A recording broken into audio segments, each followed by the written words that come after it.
I got you guys today. Pulled that old bait and switch on you.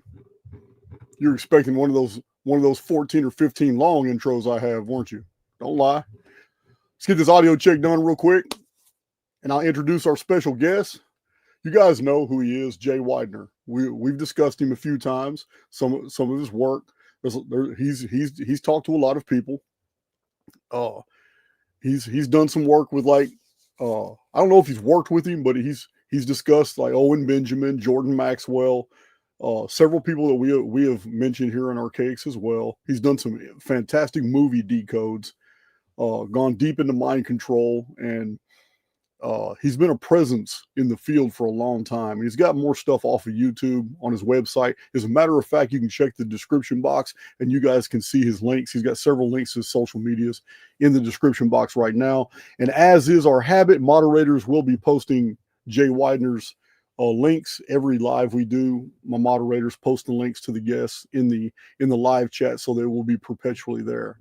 But I don't have any announcements other than Archaix Underground is all good. And we're like 2,900 members in there now. So if you haven't checked it out, you can come in, look around. It's social media. It's not a website. It's basically social media for truthers, but you can check it out. But other than that, everything's going good. Video went good yesterday, and we have a lot more good presentations on the way. But today we're going to be talking to an OG in the field. You guys asked for Jay Weidner to come on to Archaix. So I looked into him and I found some fascinating material on his YouTube channel. I have not visited his website yet, but his YouTube channel is a beast. A lot of crossover between Archaix. So let's introduce our special guest. How you doing, Jay? Doing good. How are you? I'm good, man. I'm good. You come with high accolades into our domain here in Archaix. Well, I'm well aware of your work. I've read one of your books. I know that. And I've watched your show quite a bit, actually. Awesome. Thank you. I noticed, I'm just real curious about one thing I saw that just stood out to me, because in the field, I take a multidisciplinary approach to many things, and I was going through your channel, and it's really rare for me to come across anything of archaeological provenance that I haven't read about. I haven't done, and ancient texts are my forte. Me too. So I saw something that I've never heard of, and it piqued my interest. And I just wanted to get that out the way real quick. But it's the prophecies of Bahava or something. Padmasambhava. It's 8th century AD. Man, I have a massive library of actual books. This doesn't even represent a modicum of the books that I have. A whole other building full of books. But I also have a PDF library for all the books I can't have, physical possession of, and it's in the 80,000 range. But I don't know this. What kind of, is this Iranian? Is this like Iranian crossover Zoroastrian? No, it's Tibetan. They say that they're Buddhist, but they're not Buddhist. Their ancient tradition is called the Bon, B-O-N. And it's said that came from Lemuria, that when Lemuria got flooded over, which is probably Indonesia, all those islands that are underneath the water, that they escaped to the Himalayas and with their tradition. And their tradition is basically that it's possible to trick the pineal gland using certain practices, mostly light and dark practices. And what that does is that you creates a super melatonin, and melatonin reverses the aging process. And the whole point of alchemy is two points in alchemy. One is to live a long time so you can learn a lot. And then the second is to gain enlightenment. In other words, become like one with the world or the universe and realize that you're part of this gigantic organism called the universe. And so Padmasambhava went into a cave and did super long dark practice, and then he would go out to the mouth of the cave and the light would strike his eyes and create this super serotonin. And this practice is known in Peru. This practice is known in Native American traditions, some of them. It got to the point where Pope Francis actually sent out like 15 years ago, a bunch of priests to find out if this is possible that this practice is real, because it sounds so much like what Jesus went through, if you think about it, right? And so and so they came back and they said, yeah, no, there's people doing these practices in indigenous cultures all over the world. And Papa Sambhava is the most famous. He actually turned into light. That's what they say, that he fooled the pineal gland so much that his body turned into light, and he became what they call a rainbow body, and became like a spirit that influences humanity for the good. Okay, so I'm just I was it just stood off something. When it comes to the Eastern traditions, I don't know much. I mean, the standard ones that we all know about from collegiate sources, the Ramayana, the Bhagavad Gita, the Mahabharata. I've read all those. I've studied them. Try to find chrono markers in them to cross over with Western chronologies. But that one was new to me. I'm really interested in that subject. I've been trying to do that same thing. I'm trying to because of the gap in history that I've discovered, and you know all about it too. There's this huge gap. So can I correlate that gap with Eastern timing of calendars and stuff? Absolutely. There's a lot of crossover between those three texts and basically the Sumerian, Akkadian, and Babylonian and Assyrian Limu lists, the regnal lists. So I'll give you an example. One of the greatest battles in all recorded world history. Now, from the Eastern perspective, it was called the Battle of Kurukshetra. Yeah. So, but from the Western perspective, it's in Genesis chapter 14, and it involved humans and almost giant-sized humans from a previous epic, a whole different environment. They were descendants and crossovers from like a vapor canopy world, a pre-flood environment. And this battle has been found. It's memorialized in Babylonian text on actual tablets called the Kudur Lagamar texts. These are tablets that talk about this whole series of events involving Tudel, who was the king of the Hittites, and a king named Mar. But everything in the Limu lists, which are basically Amorite, are the exact reverse of what you find in Pakistan and India. They wrote them. So when you see Mar mentioned in all these ancient texts, it becomes Amar, and Amar Sin. It's Rama. It's the exact reverse. Just like the Egyptians had a goddess named Neith, but the priests of Sais told the Greeks that they've been worshiping Neith for thousands of years and didn't even know it in their goddess Athene. Because to the Egyptians who processed information from left to right, and to the Phoenicians who saw it the Phoenicians and Greeks who saw it read from left to right, and the Egyptians who only processed information from right to left, there was the exact same word. It's the exact same word. Well, once you understand that there's a mirroring effect between the East and the West, all the chronologies begin to make sense, because they even mirrored the numbers and they made big mistakes. But when you undo the damage, that's what I did in Chronicon. Everything is synthetic. So yeah, the Mahabharata, the Bhagavad Gita, and the sayings of Arjuna and the Ramayana, they cover the 19th, 18th, and part of the 17th century BC. And so what year are we really in then, since you're comparing these different chronologies? Well, it depends on what calendar you're talking about. If you're talking about the oldest calendrical system that we have verifiable, which is a 600-year period based off decans of 60 years, this is an Anuna calendar. It was strictly Sumerian. It's based off 60-year periods, but to the 10th power is a 600-year period called a Ner, and it's a very old system. And I have whole videos about this one period of time. It's 216,000 days, turnings of the stars. But this Ner system, if you were to calculate by the Ner system, our present year, according to the Sumerian Anuna, the founders of Sumerian civilization, it is the year 7263.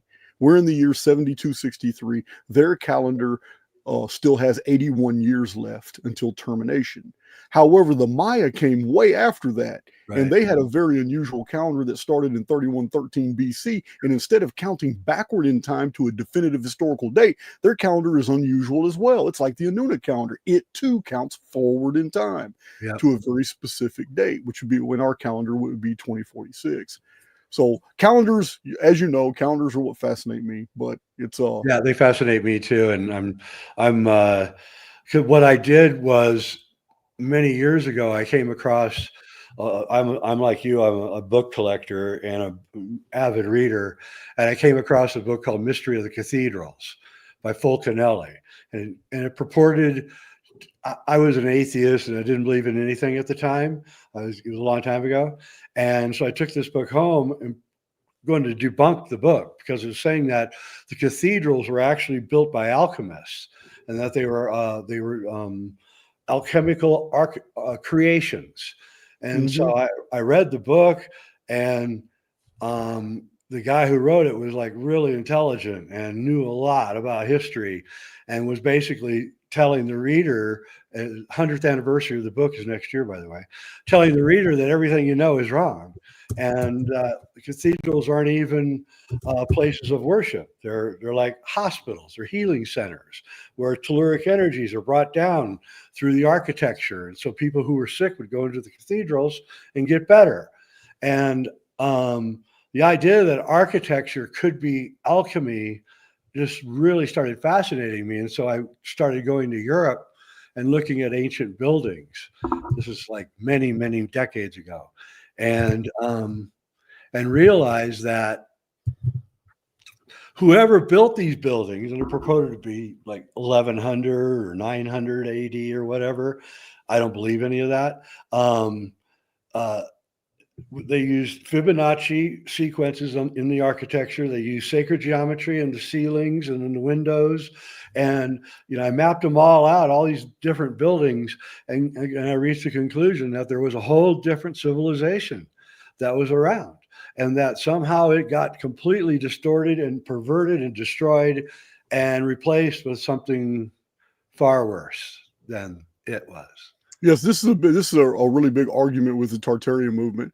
I can add that the a lot of the mortars from the Middle Ages up until the Renaissance period are still unknown today. They have chemical compounds Yep, and components in exactly there right. that have not been identified, and we don't know how the hell they actually sealed these blocks together. We don't.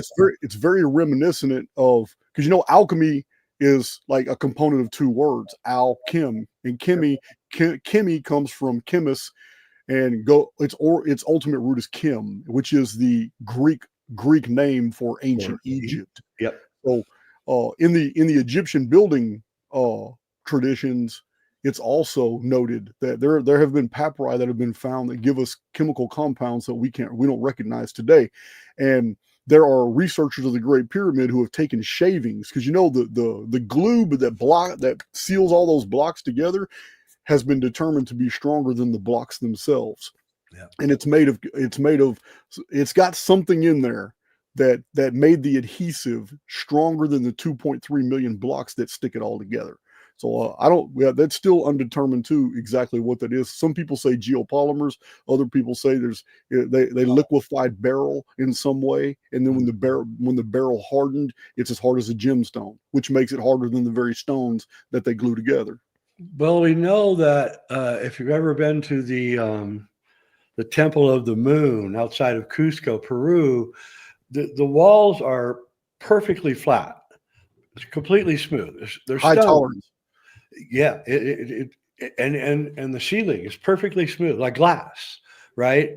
And something really hot had to have made that. I don't, and it's been there for thousands of years. So, but that also reminds me that we can't recreate the colors in the stained glass windows of the Gothic cathedrals. We don't know how they did it. Herzog did a movie, something in glass, about the search for how they made the blues and the reds and the greens, and Right. They can't do it. They can't back engineer it. They just can't do it. And So I do have a theory on that. yeah, give it to me. I do have a theory on that. So I've only scratched the surface on YouTube by providing my community 3 videos, but I've already told them that I'm about to unleash a whole bunch of more data on this, but it seems like the dark ages are not what we've been told, and that there was an entire atmospheric pressure change to the entire world, and this would have Yep. affected dye creating snails, mollusks, dye creating plants. It would have changed chemical compounds and structures and almost everything living here today. And it's the reason why, when this period was over after 300 years, the Middle Ages was so unusual. It was so weird. But no matter what the human family is going through as a collective, I believe, Jay, there has always been a breakaway civilization here that's been technologically advanced.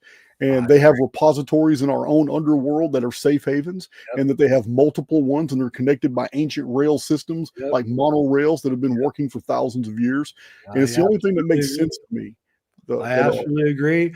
Any and the there's a papyrus in Egypt, and it tells the story how Akhenaten is walking down the Nile one day, and he looks up and he sees a silver disc flying above him, and the silver disc begins telling Akhenaten to destroy the Setian religion and replace it with the sun worship religion, and all through history, if you look, you find that there's always these otherworldly interventions coming in and just making everybody take a right turn suddenly, yeah.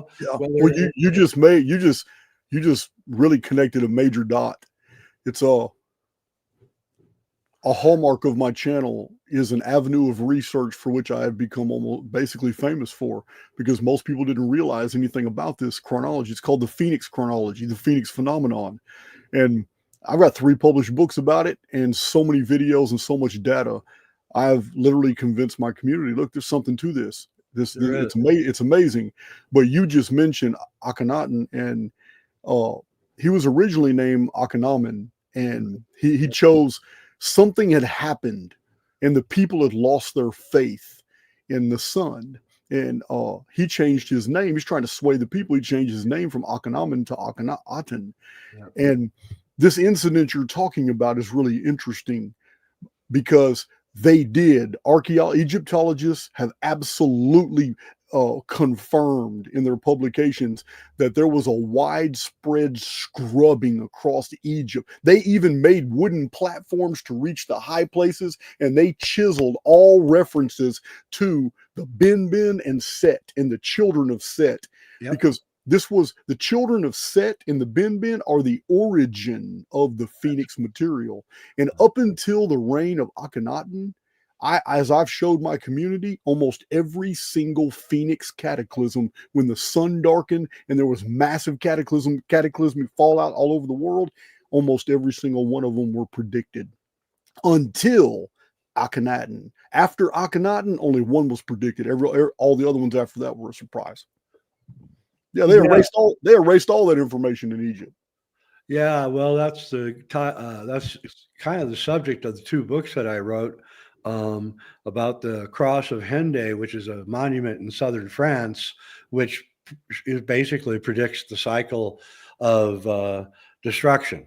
And It's called what is it called? The Cross of what? Cross of it's in the town. In French, it's pronounced Undaye, but it's spelled Hendaye.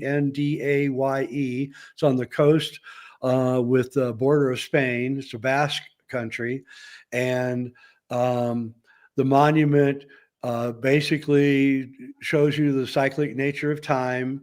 That there's a solar catastrophe that affects the inner 4 planets periodically, and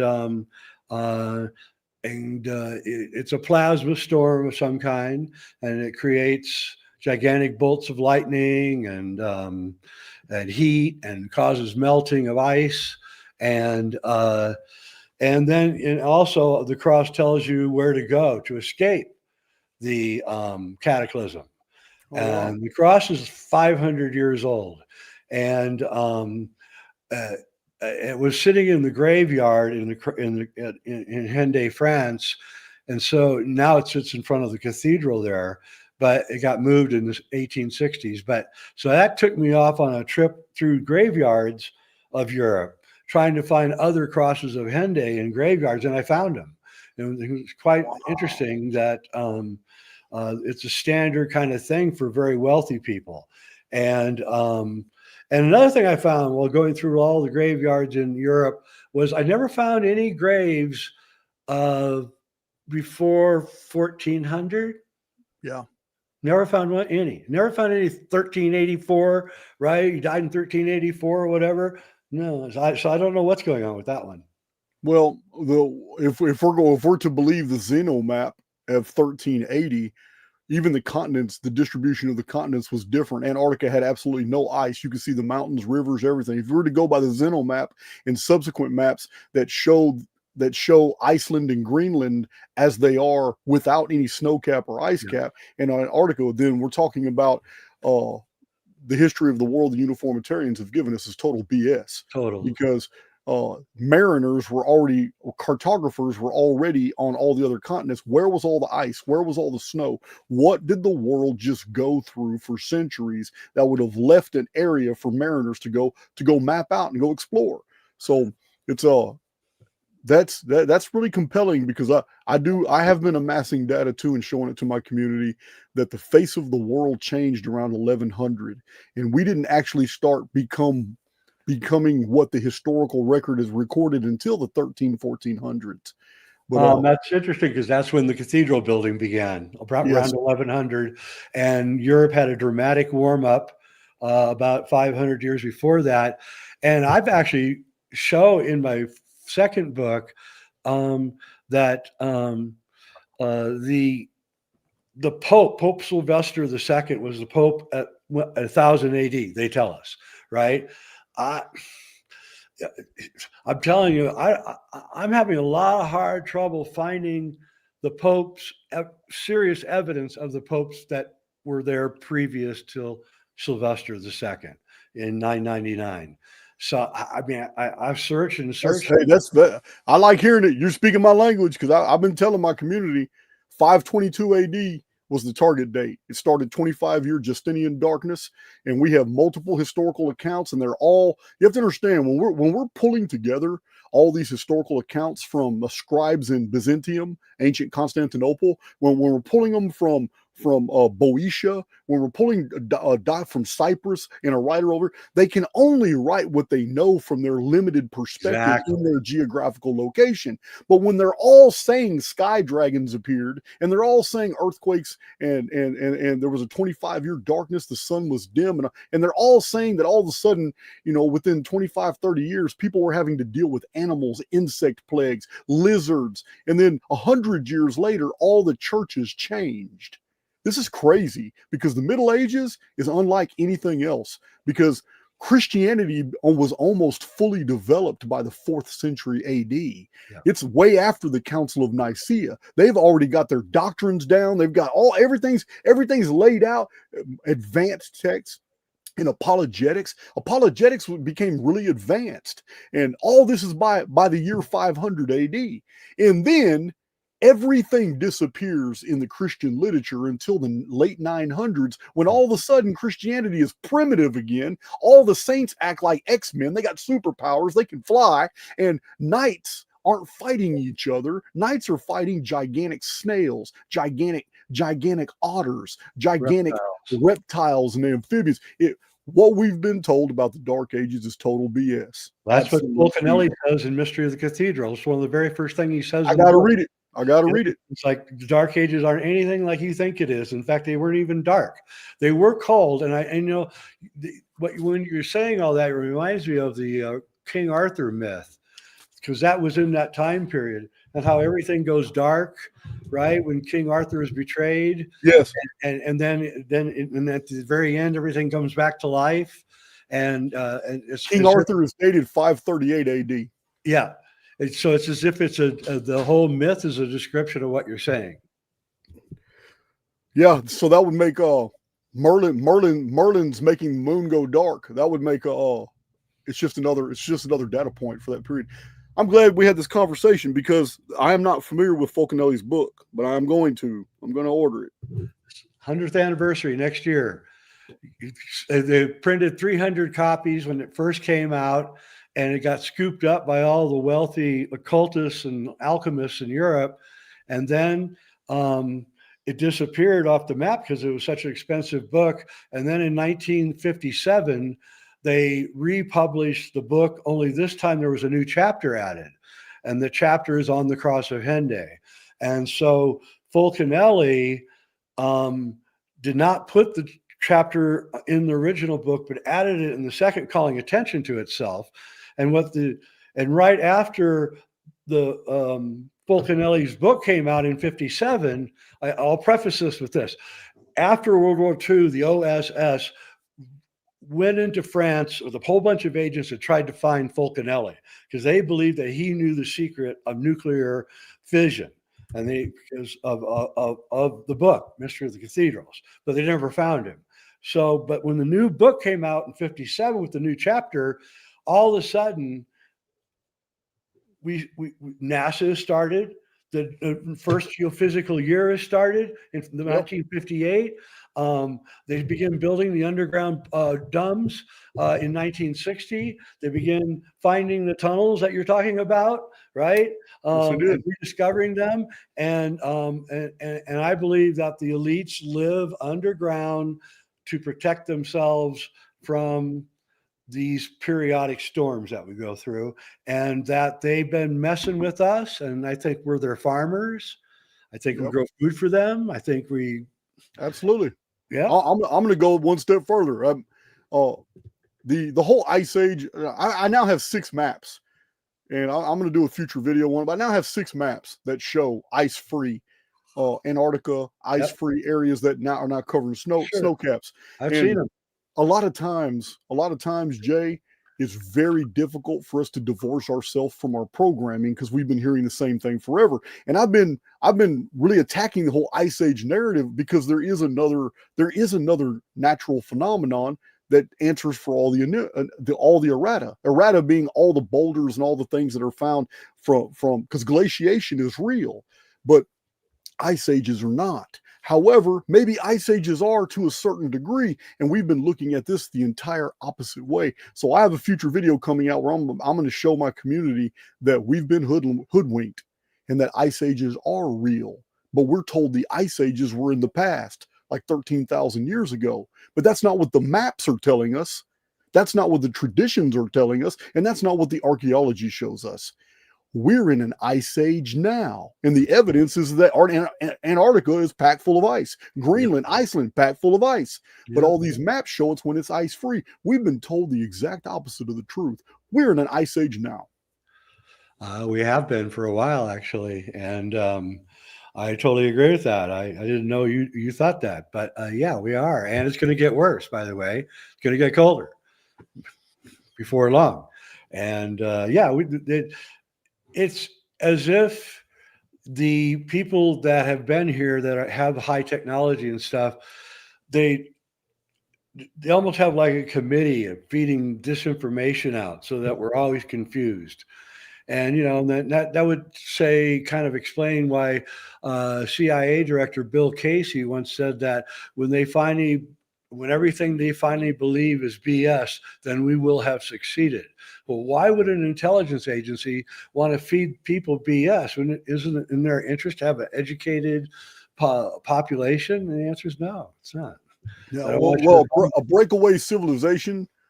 Let's say there's 2.5 million of them. Let's say they're underground facilities. Some of these facilities are ancient. They're 3,000 and 4,000 years old. Have you seen Phoenix Hill in China? Have you seen the underground facilities at Phoenix Hill in China? Yeah. It's called the Long Yao Caves.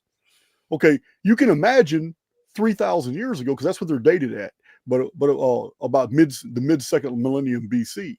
You can imagine thousands of people living just fine, no matter what's going on the surface. They were just fine down there. Yep. And then there's the 59 underground communities of Cappadocia, Derinkuyu, ancient Turkey. Gigantic systems. So huge.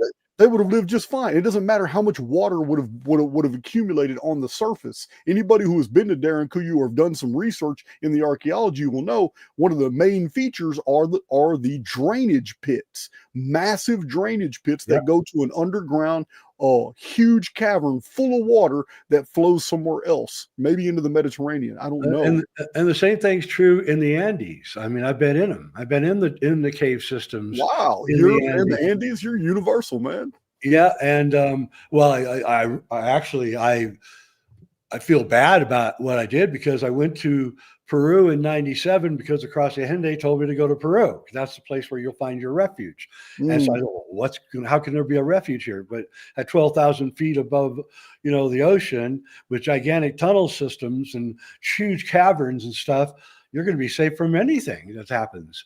And so I started going through these cave systems and tunnel systems and photographing them and everything, and they're smooth. They're perfectly smooth. And they're about 8, 9, now 10 feet tall, maybe 12, actually, now that I think about it. And I got back to the States and I got on, I can't remember, I think it might have been Art Bell. And I started talking about what I'd experienced. And a lot of people were writing me and they said, oh my God, this is amazing. It's amazing. And then I went back in 2007 to make a documentary. And there were guards with guns in front of every single one of them. Most of them had been cemented over, by the way. Just like the original entrance to the Great Pyramid. I've shown my community the actual schematic 2-dimensional charts of the Great Pyramid and the original tunnel that goes underneath the chevrons at the top. Yep. Well, there's a door there, but it's been cemented over, and everybody goes through the descending passage, which is 4 feet below it. And there's a descending passage that everybody goes into. But most people for hundreds of years didn't even know. We don't even know who cemented it over. No, it was already hidden even in 1837 when Colonel Howard Weiss had excavated the pyramid. He didn't even know that the original passage was there. No, but they still, even until this day, they won't admit that's the original entrance to the Great Pyramid, even though we have schematics going back hundreds of years to engineers who actually drew it and showed it goes straight to the Queen's Chamber, the original entrance. It's crazy. Yeah, it is. It reminds me of a book I read. I don't know where it is now. I read it many, many years ago. And it was a translation from English from Polish. And it was about Polish churches in the Dark Ages, right? And it said specifically, I'll never forget it because it haunted me for years. It said that the churches were built over the entrances into the underground to protect the people from what is in there, right? And I was like, wow, really? Is that? I wonder if that's true. And then later, when I was researching Gothic cathedrals in Europe, I would go into them. There's a crypt underneath every Gothic cathedral, and it's a very dark, weird little thing, and they all have it. And you got to wonder, what do they really build all this stuff for? Yeah, the cathedrals were very interesting because it's almost a testament from a breakaway civilization that, look, we're here. It says this is our capabilities. This is what we can do. But what's interesting about it is the cathedral was the most technologically sophisticated masonry anywhere for hundreds of miles. It was the only building in the entire cities of Europe that was even like that. All the other buildings were very primitive. Exactly. And they would always put it at the top of the highest hill in the city, so it would dominate the whole place. And doing a really deep investigation into Gothic cathedrals and how they were built and all that, I swear I've only found 3 sketches of Gothic cathedrals being built. Only 3. Yeah. And they're primitive sketches. They're not sophisticated sketches. Just somebody that doesn't really, how medieval art has that kind of stick figure look to it. It's like that, right? Kind of flat, no dimension, no shadow. And I find that just really odd, and we've never found, they had to have built a model of every Gothic cathedral before they built the cathedral. Never found a model. Nobody's ever found a model of a Notre Dame or anything. Yeah, that's interesting because the Romans modeled out. The Romans were known for making models at 1/1000th scale. You Yep, know, for their, because the Romans were engineers. They were awesome. They they did were. build some awesome stuff. But I will say, you do know there could be an explanation for this. Like, Go um, for it. with the Mariner guilds, when it came to the Mariner guilds, they were highly competitive, and it, a lot of the Mariner guild, they had these huge wooden walls built around the shipping. Where, you know, where they have the ships built on dry dock. So uh, there's a lot of good material on the ancient Mariner guilds, and Oh, it was a state secret. They you wouldn't even must. allow anybody who wasn't a guild member to watch them build these ships, you know, the keels, and they didn't want anybody stealing Ooh, this information on the seagoing vessels and all that. I got And to know more about this because this you got to send me what you have on this because I need to read about it or whatever. Because one of the things that I found in my travels in Europe, looking at buildings, was I would go to well-known alchemist houses from like the 12th century or the 11th century, and they're like museums, alchemy museums. They're really Mhm. nice houses, and the statues of the people that live there and everything. Um, but the thing I kept finding was that these alchemists from that time period had navigator names to them, Mhm. right? Like they were in some kind of navigate and seafaring community, secret society, right? And they would be, you know, and they had like mariner insignias on their coats and stuff. And so, you know, I realized that there has to be some kind of connection between the secret societies of Europe and some kind of mariner club. So I Yeah, I'm definitely telling want you. Listen, there's a lot of crossover. The the Mariner guilds basically interfaced with the Archer guilds, the Lions guilds. Later on in history, we call them the Moose Lodge, the to. Elk Lodge, stuff like Right. that. But the Archer guilds were famous throughout Europe. They were very pagan. They were totally anti-Christian. They did not like any of the Mediterranean belief systems leaching into Europe. These were called the Archer guilds. But there was always networking and alliances between Archer guilds, Mason guilds, and the Mariner guilds. But the Mariner guilds are the most ancient. They go back to Ionia, and before Ionia, they were Mycenaean. Before they were Mycenaean, they were Minoan. Before they were Minoan, they were Heliolythic Maritime Empire. And this is 17th and 18th century And they BC. had mapped the whole earth, right? They had mapped the entire world, but their maps are different. And I'm going to show my community a new map I just found too. The older maps have the Great Pyramid of Egypt as 0 degrees longitude. They don't use another grid system. They That don't makes use sense. all that. So it's yeah, it's crazy. I had published that like 20 years ago in my book Lost Scriptures of Giza, but that was just a theory of mine based off a bunch of textual and traditional references that Giza, the Great Pyramid, was the dead center of the world's basically mariner guilds and cartography and all that. But it was just theory. But now I found a map that shows it.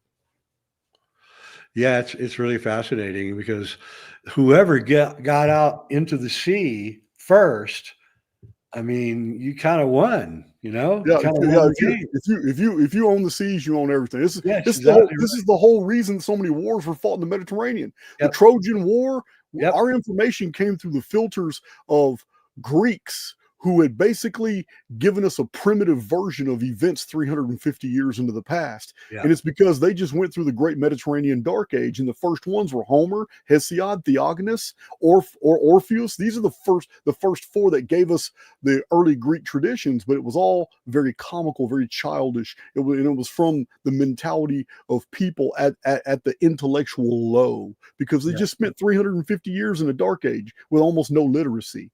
So it's and that's the Trojan War is basically what set off this dark age. And this is the invasion of the sea peoples, and this is a massive cataclysm that just nearly wiped out the Mediterranean at that time. And but this is what the wars were about.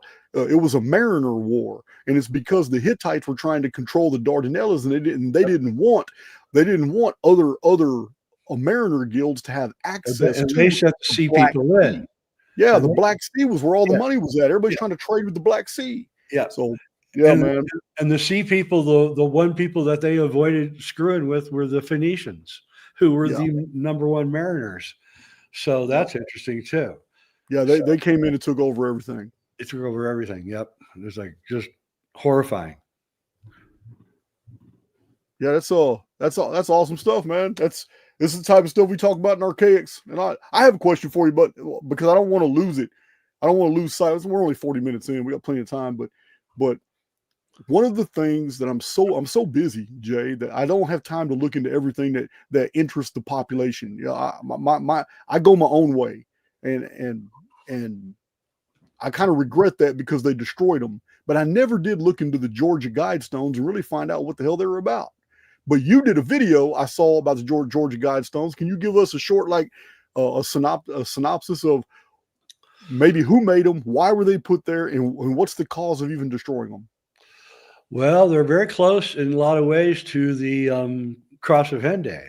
They're describing a future. They were built by I think a group of Freemasons in Georgia, and they're in 8 languages, and there's I think 10 commandments, new commandments. And one of the commandments it's most famous for is that the world population should be reduced to 500 million. Yeah, 500 million. And I made him famous in my 2005 film, 2012, The Odyssey, which I traveled there and showed what they looked like and everything. And then that started the huge controversy because everyone's thought that the New World Order had created the Georgia Guidestones, and maybe they have. I don't know. It was supposedly created by a guy named R.C. Christian, which is Rosicrucian Christian, Yeah, and exactly what that is. yeah, exactly. And he's a wealthy guy, and he gave money to the granite company and with the design, and they built it and they put it there. And a lot of people think he might be Ted Turner, by the way. And then because he's a New World Order kind of guy, and then in 2019, yeah, 2019 or something like that, somebody came and blew him up, and they never investigated the crime. They never, they didn't do anything, and now they're gone. And it's a really strange and weird mystery, and because we don't really know who built it, we don't know why, and we don't know who destroyed it, and we don't know why there was never an investigation into their destruction. And it's weird, But then today, if you go out on the internet, you'll see a whole bunch of information being given that wasn't even allowed to be given just a year ago. So we appear right now to be in some kind of strange time period where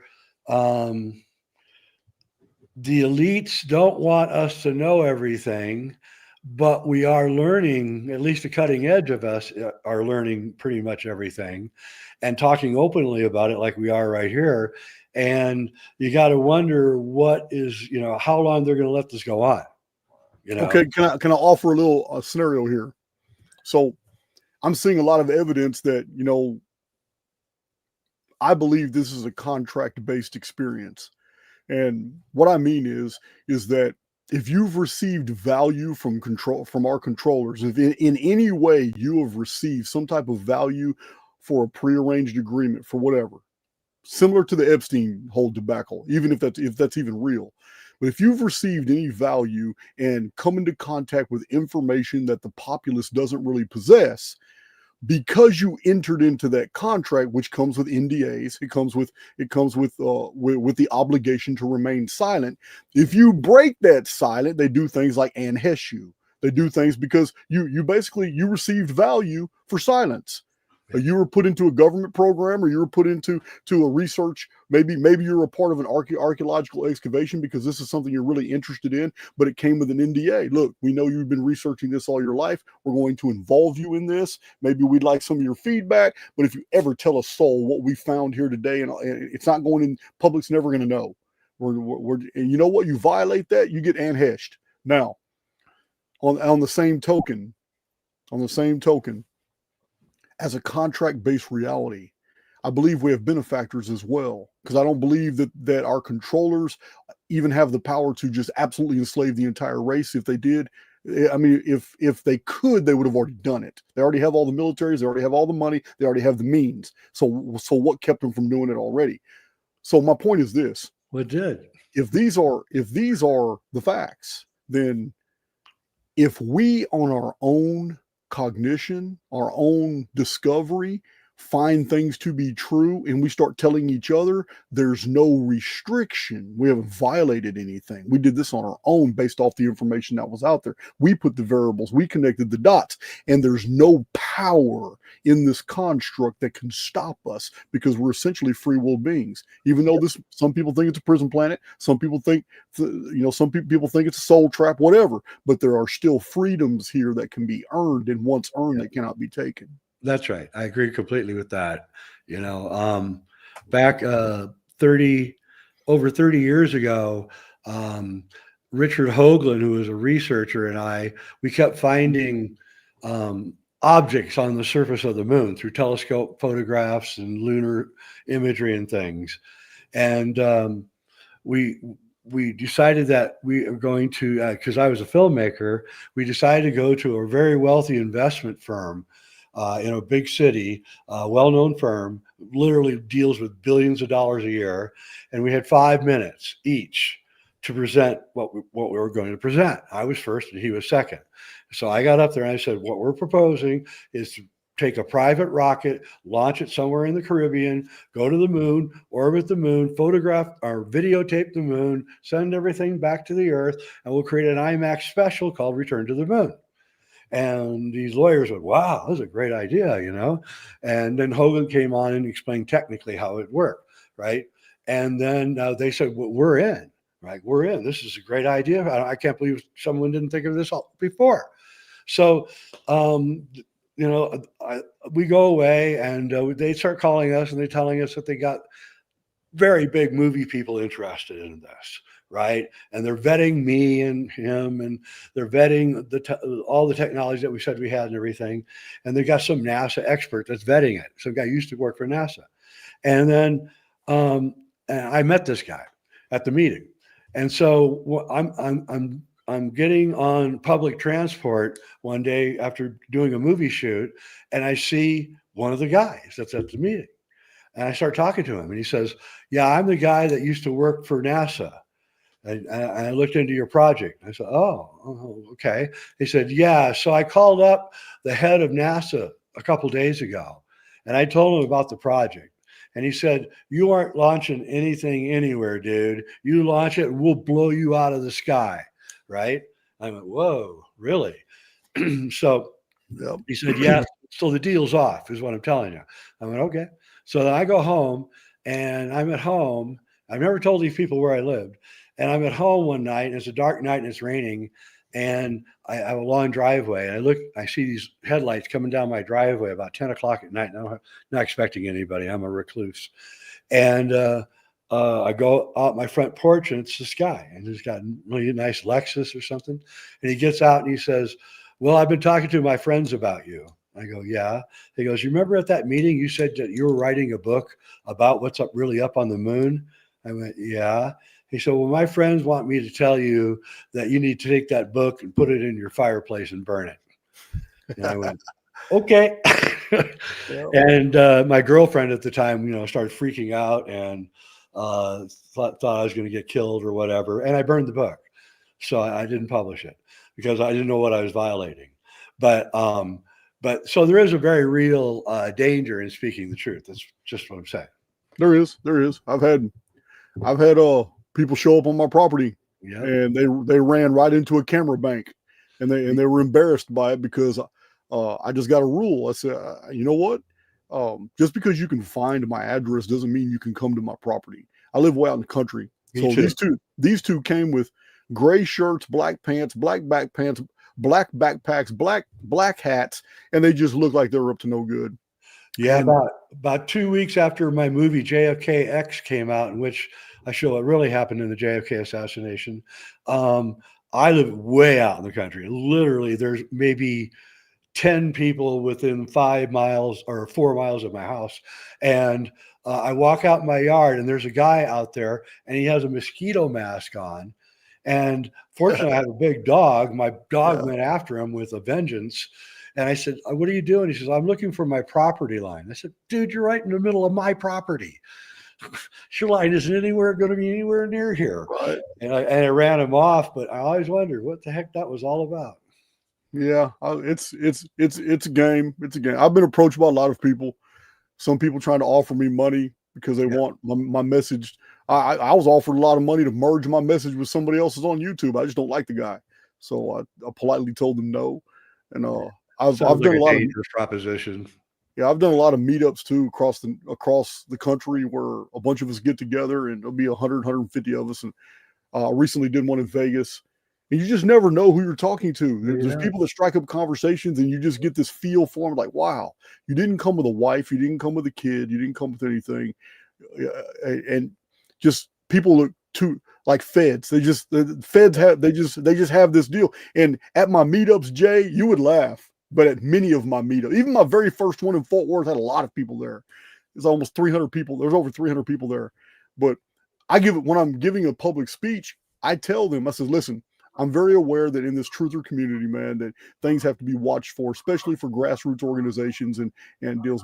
But if there's any intelligence operatives in the audience, you're free to talk to me after we're done with the show today. I've got nothing to hide. I'm not here on an anti-American or anti-Israeli rant or anything like that. I'm just here to promote Archaix. And Yep. I've invited any intelligence operatives at my meetups, man, to come up, man, talk. And you got any questions? Let's not be sneaky about shit. Let's just get that shit straight out. Yeah. I was at a conference in 2019 and I got done with my talk and then everybody was milling around me. And this one guy walks up and says, I got something I want to tell you. Can I buy you a glass of wine? I said, well, I don't really drink wine, but I'll drink a glass of water with you. So we went to the bar. There was nobody at the entire bar, just us sitting there. And so he starts talking to me, and all of a sudden, this incredibly beautiful woman sits right next to me. Oh, honeypot. Got you. And I looked at it, honey, I know what you're doing. Yeah. Not going to work.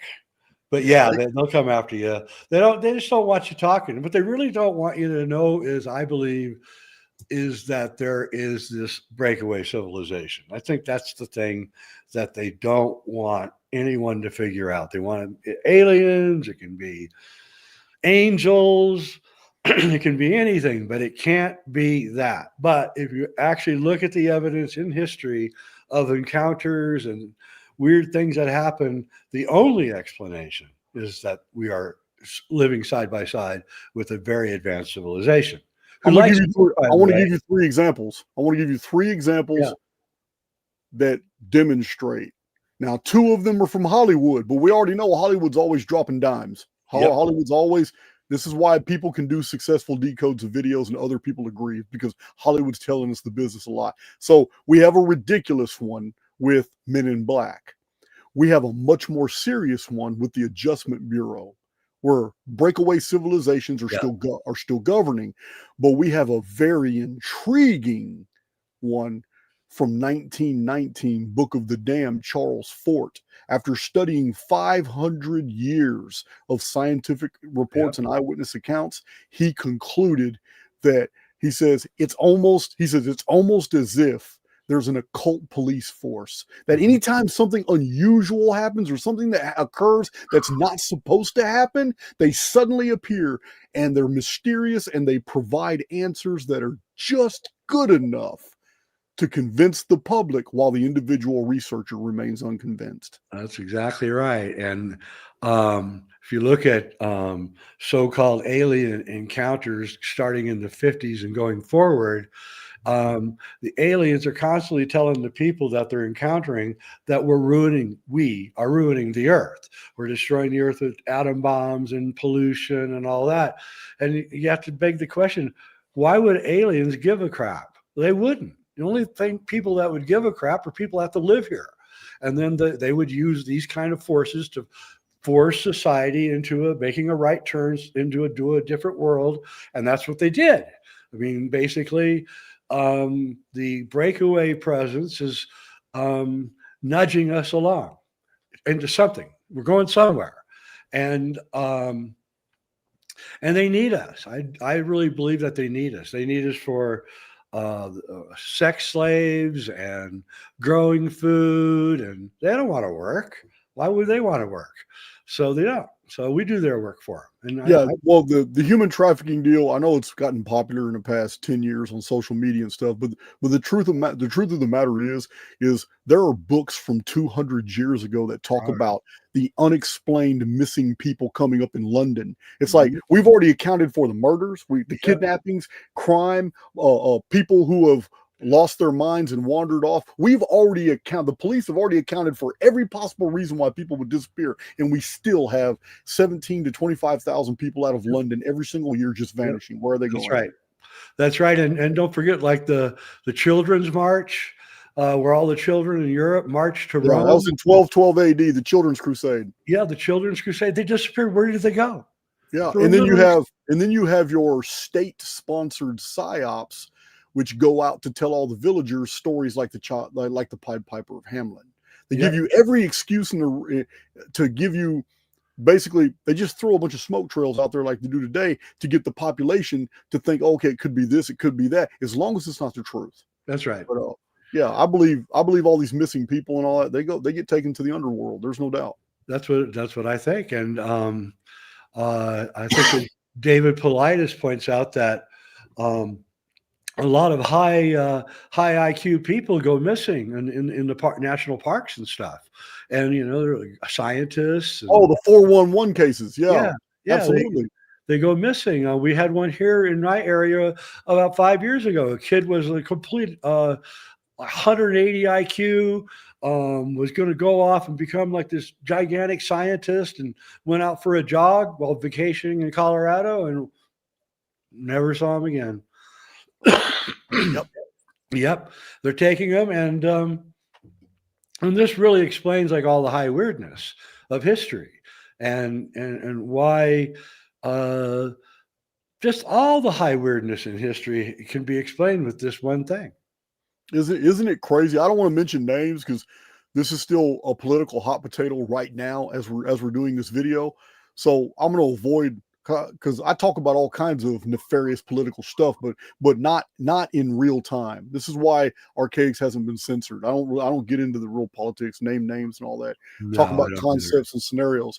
But we do have a very interesting scenario with somebody was assassinated recently, and now the information coming out about his wife, and I'm not going to name the organization, but isn't it weird how the same scenario with his wife in Romania is the same scenario when the Clintons opened up a foundation for children in Haiti, and then the Haitians are like, what the hell, all our kids are coming up missing.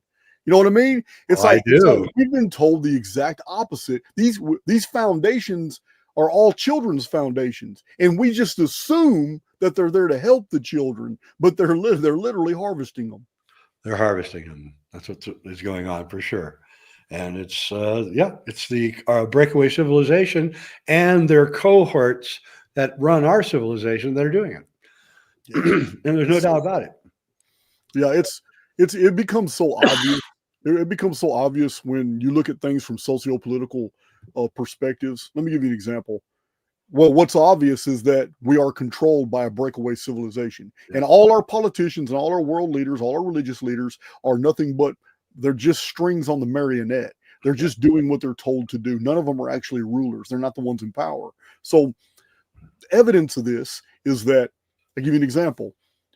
From Mount Cheyenne Mountain, we have 21 different federal and military industrial complex organizations all in this mountain complex that go down. It goes down miles now. Yep. It's level after level after level, and it's got all these tunnels that go to all these other underground bases. The military industrial complex, if they wanted to, they could take over the world. Nobody could stop them. Nobody can stop them. Well, we're led to believe that Washington, D.C. bureaucrats can tell generals what to do. This is what we're led to believe. Oh, yeah, it's a political structure. The military has to do what they want. But since when in human history has anybody with power not used it? You follow me? It's Yeah, never I do. happened. It's never happened. So and it's just like the old saying that tyrants are limited in their activity toward the people in proportion to how much the people are going to allow the tyrants to do what they do. Yeah. So I forgot the actual verbiage there, but you know the founding father quote. So my point is this: the technology exists.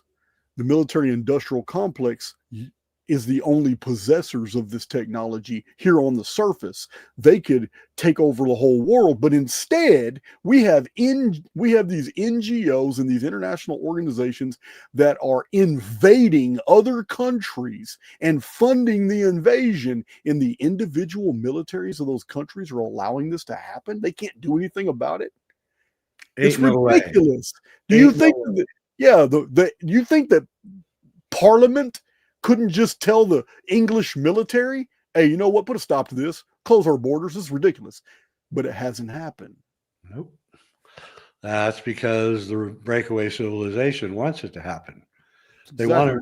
They're creating what they call the bronze race, where all the races are amalgamated and it will be like a bronze color. And all clarification, all the races on the surface. On the surface, that's right.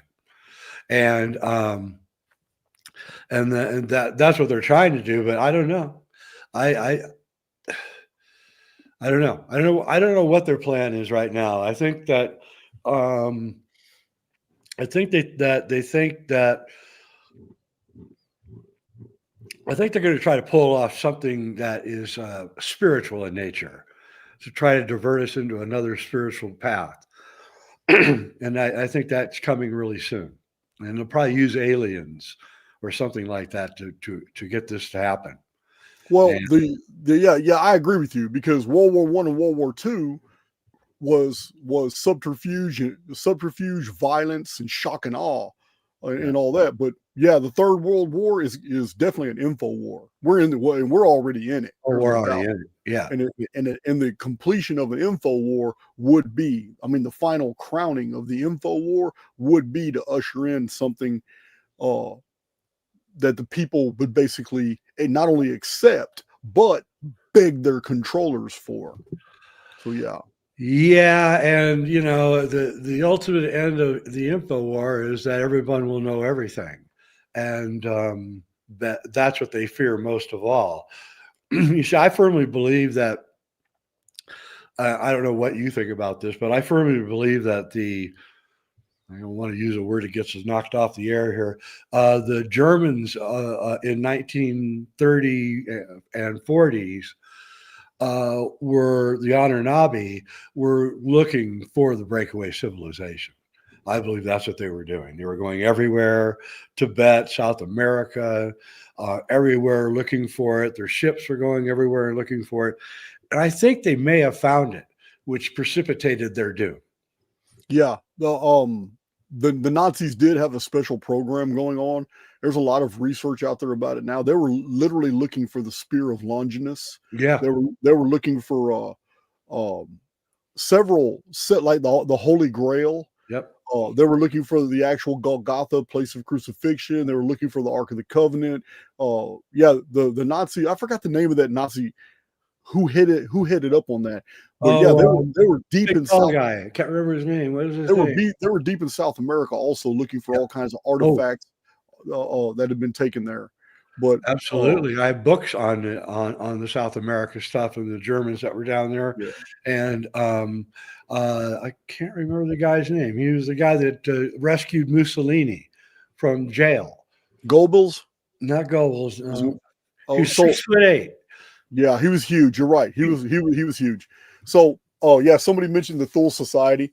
Yeah. Jamie Robbins is mentioning Himmler. Is he talking about Himmler? Yeah. Well, I don't know.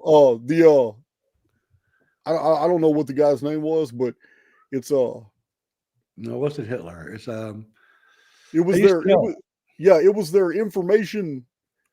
Yeah, they started taking a downturn as soon as they started going deep on the Vril, on the Vril research. That's exactly right. Because the Vril research was actually the cover story was that it was extraterrestrial technology. Yeah, But the Nazis weren't fooled. The Nazis knew that it was from what they called Hollow Earth. That's They right. knew all this breakaway shit was from the underworld. That is exactly right. And they they tried got to find it, and they got taken out. You're right. taken out, because you can't get there. I mean, if you read the writings of like Rudolf Hess, he's almost kind of telling you that they're looking for it. So I mean, I don't know. I think that was the greatest mistake they ever made, was trying to find it. And then they got all the forces of evil sicked on them and got destroyed. And now no one's looking. So So I find it interesting that here are the Nazis who, United States, because we're influenced by a foreign country. We got into a war and fought the Germans. We had no business fighting those people, but we did. And we won the war for somebody else. Yep. So basically international bankers. Now, once we won the war, and in the war, these UFOs had been photographed and all that, these anti-gravity propulsion systems, and they weren't perfected. The Nazis were still experimenting with it. So what do? They basically take all these German scientists and they take them to El Paso, Texas. And they take them to El Paso, Texas, and they sit there and debrief them. And they basically tell them, hey, man, you and your families are safe here. We're going to send you. And a bunch of them went to this place. There's a lot of misinformation about it. They went to a place called Wright-Patterson Air Force Base. And there was an underground facility there that does nothing but retro-engineer other countries' deals. So all of a sudden, once they're fully operational and they're ready to start reviewing materials, it's 1947. And what happens in 1947? everything. I'm talking about we have the whole Roswell deal. We got the whole UFO supposed to have crashed and debris field everywhere. And we have this massive amount of media attention focused on the one place they never sent that stuff to, Area 51. Right. So Area 51, they open up another program with more Nazi scientists, and they have a lot of people believing these things are going on there. But it's another facility where they're developing new type of technologies. But all the actual crash materials were sent under cover of darkness to Wright-Patterson Air Force Base, where they found the Velcro, they found titanium, they retro-engineered the metal and realized titanium is the perfect metal for a lot of these craft, because titanium is one of the only metals that the more heat you apply, the stronger the metal gets. So it's and it should be said that Roswell in 1947 was the Area 51 of the United States. I mean, bomb was developed right near there. I mean, everything is going on in Roswell at the time because it's so far away from everything. They can operate in secrecy, and so yeah, I think that they're trying to find the equipment that the breakaway civilization has and trying to do. Well, the reason I mention all that is because the very things that got the Germans axed, we just took over. We just continued the research and brought them all over here. Yeah, we didn't. I don't know if we continued the occult research, but the aerospace research we definitely continued. Yeah. I don't know about the occult aspects either, but then again, I don't know how true X-Files are, but according to the X-Files, there is a obscure FBI wing that does research, cryptids and the occult and all that, because you never know who you get a visit by. It's when like the guys at Skinwalker Ranch. Yep. They had somebody come talk to them. They're not really sure who that individual was, but you never who they masquerade. They masquerade as somebody just writing a book, or hey man, or hey, I'm thinking about doing a video for my vlog on you guys. They could be a Fed. You never know. You never know. Never. And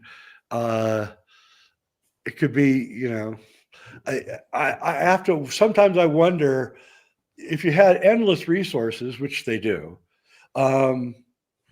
you could put a spy on top of everybody. Anybody who's getting close could suddenly have a spy on them, or a bugged house. Or Jay, we're way past that point. If you have a cell phone, they already spying on you.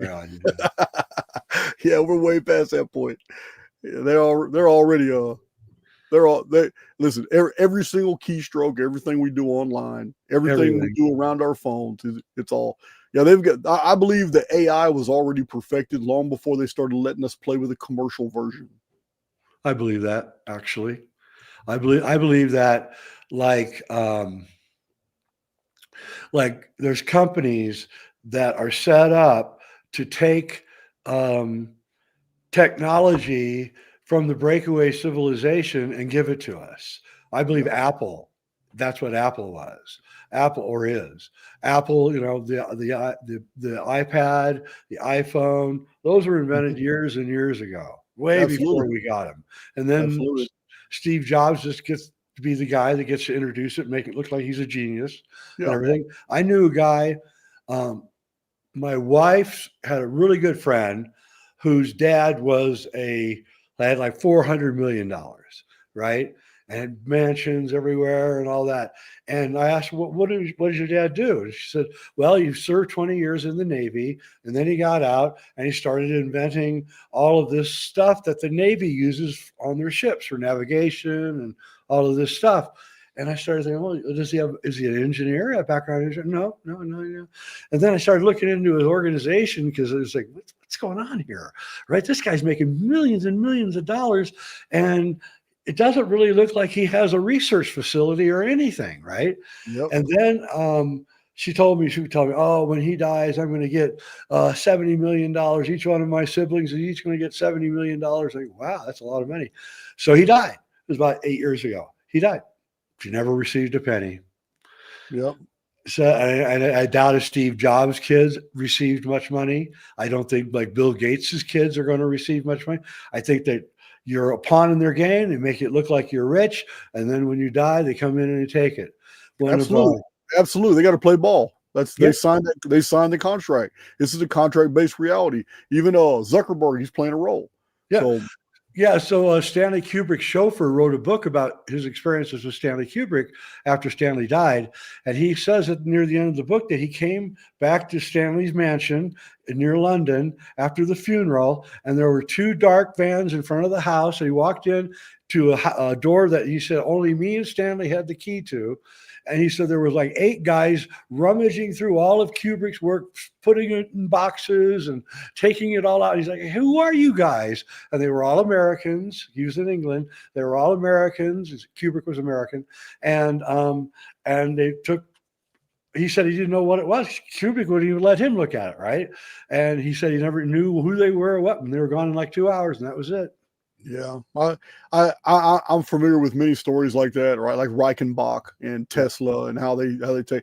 So I do have a lot of research too. I have a lot of terabyte drives full of data sets that I've acquired over the years. So I kind of nip that in the bud, and my community already knows it because I've sold probably 2,500 of these 4 terabyte drives over the last 5 years. And Yeah. they have 100% of all my information, all my data. I got it all over the world now. So whatever they take from me, all I got to do is get on social media and say, hey, will somebody make me a copy of that drive, please? That's weird because my friend Jordan Maxwell tried to do that right before he died, and the guy that he hired to do it never gave him the drives. Yeah, that's sad.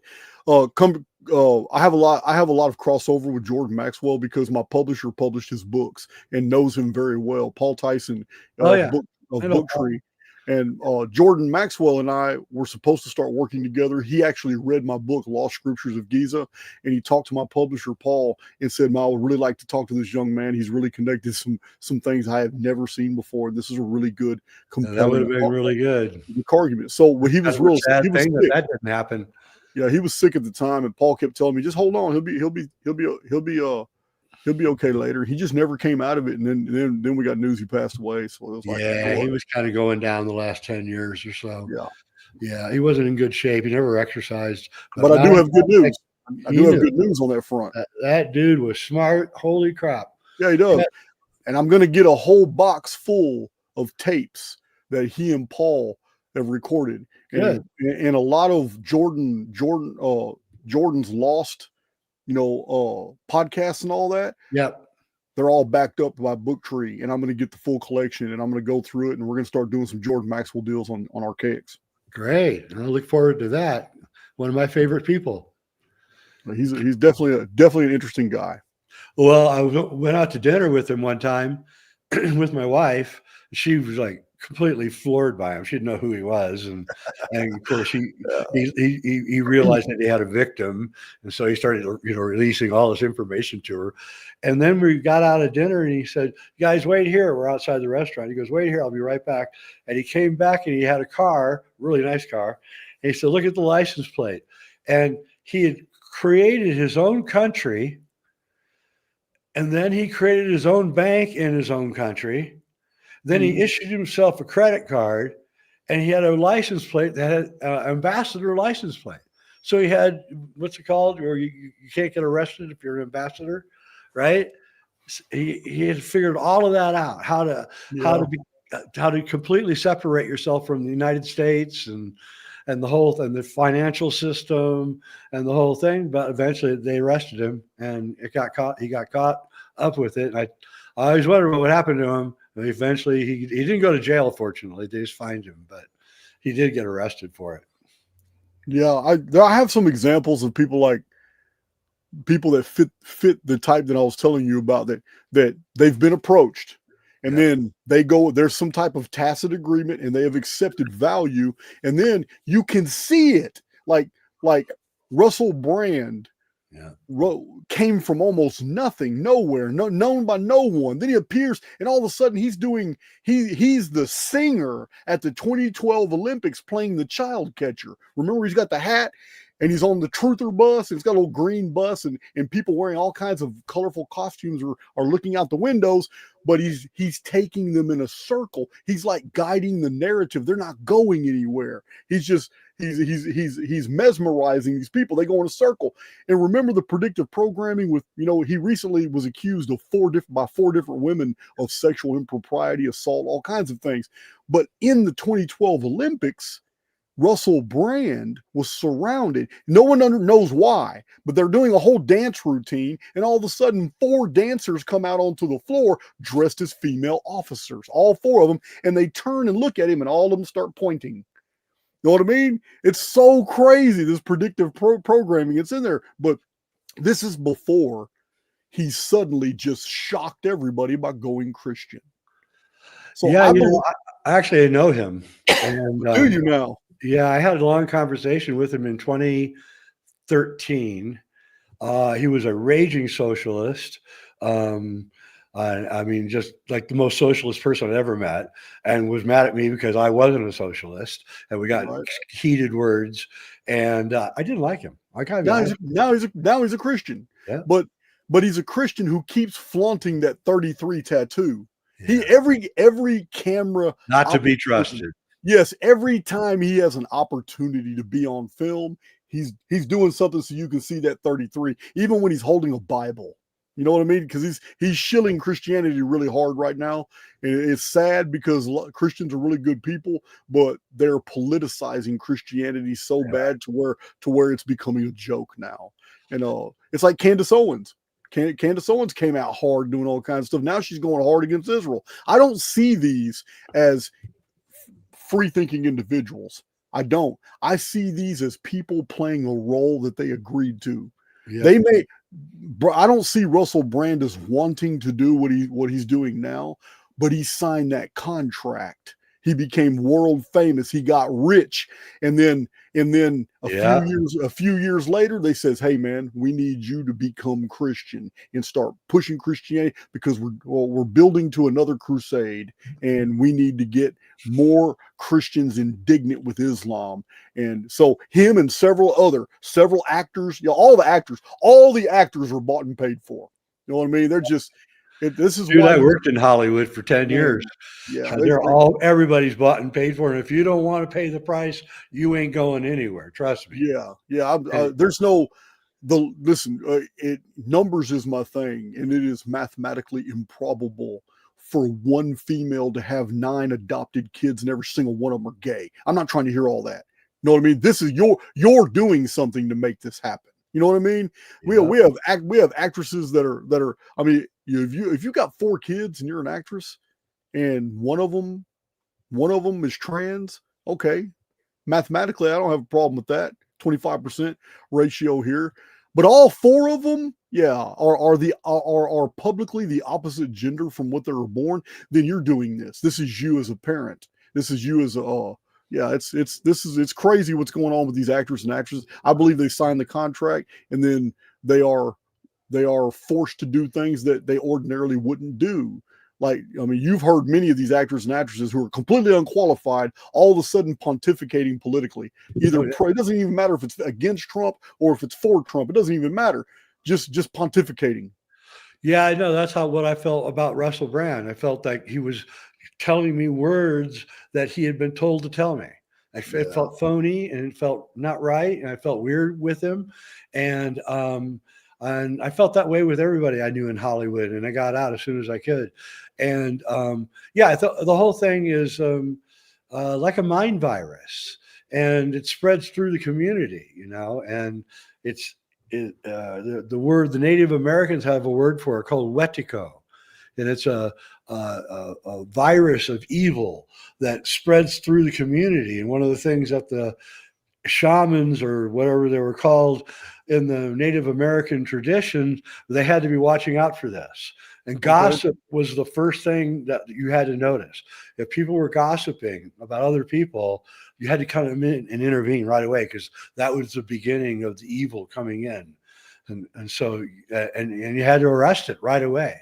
And you're describing the 1920s, 30s, 40s, and 50s when the moral fabric of America was so great that to gossip in public would have got you censured by other people who heard you gossiping. Yep. Gossip is the first form of evil, for sure. And the internet, what is the internet? What is social media? Just nothing but gossip. Absolutely. That's a good point. Social media has definitely changed the field, and not for the better at all. Not for the better. And even the guy that helped Zuckerberg start Facebook, he is doing a mea culpa like every day now. Oh, I wish I'd never done this. It's the worst thing I ever did. And it's like, yeah, dude, it is the worst thing you ever did. Yeah. He's not the only one. Many people's. But the people have innovative and really ingenious ideas. They just don't process it all out. They don't do a logic train into the future to see what's going to be, because you gotta understand, anything you bring into reality, you have to understand it's going to get co-opted. There is no more private ownership of ideas. Thank you. AI has stolen everything. There's no more copyrights. Forget it, guys. Just forget it. I'm a filmmaker. I appreciate the copyright laws. I get to keep my stuff and nobody can take it, but I'm mature enough and I know AI enough to know, forget it. There's no more copyright laws. They'll be all gone in 5 years. I guarantee you. Yeah. Except for the Fortune 500 companies that can use copyright against you. Yes. Yeah. That's right. The little man doesn't have it anymore. AI is, I mean, literally, an 18-year-old kid graduating from high school who realizes, I'm not going to work. I'm not going to do any of that. So he's a computer nerd. He knows his shit. Today, any 18-year-old kid, male or female, can get out of high school, can turn around and instantly go through your YouTube channel and use AI to create the transcript. Then use AI to take that transcript and 9 other transcripts and build a documentary out of them. And then use AI to put imagery with those doctored transcripts. And then use AI to do a final product, edit it, polish it up. And then this kid just stole 9 people's stuff using AI. Uploads it as original material, and YouTube will accept it and then monetizes it just like that, and can do this ad nauseum. Yeah, I know some of those kids, and I've had long conversations with them, and I have to say that if I was 18 to 20 right now, I'd probably have $4 or $5 million easily. Yeah, it's so easy to make money if you're computer savvy. You are. Yeah, now exactly. I do have a habit of reviewing other content creators' material. My own community loves it. I'll call out people I think are lifting material from others, and I've got a reputation for it. And the easy way to find it, Jay, is the fact that there's no bibliography.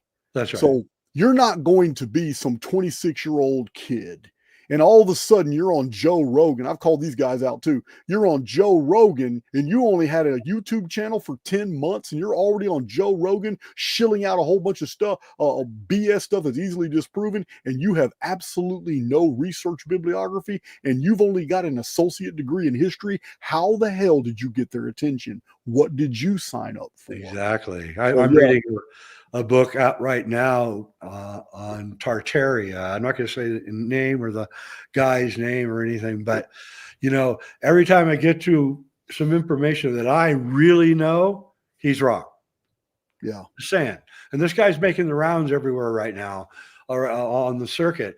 And, I'm reading the book and I'm saying, well, you're saying that the Tartarians were like this, but I don't see any bibliography here where you got that information. You're saying that this and this and this, but where did you get that information? I've read a lot of books like you have, and I know where I got my information, and I don't know where you got this information. And then I'll finally hit something that I absolutely know beyond a shadow of it, and he's wrong. Yeah, he's wrong. It's completely wrong. A lot of these, Amazon is absolutely packed. Listen, the new releases every month on Amazon are increasing exponentially. Absolutely. And it's because people are using AI to write books, and there's just there's no bibliographies. It's a dead giveaway. Yeah. So, one of my pet peeves is this whole World's Fair stuff that's been going on the last 5 years or so. How the World's Fairs were Tartarian buildings and it was disguised, and then they tore them down to hide them. Like, no, particularly the Chicago World's Fair has over 30 books written about it during the time that it was going in 1893. There's plenty of information on it. Chicago burned down. I have 2 of those books in my library right here. Yep. Chicago burned down in 1871. Jackson Park burned down. Very famous painting of Jackson Park on fire. That's where the World Fair was.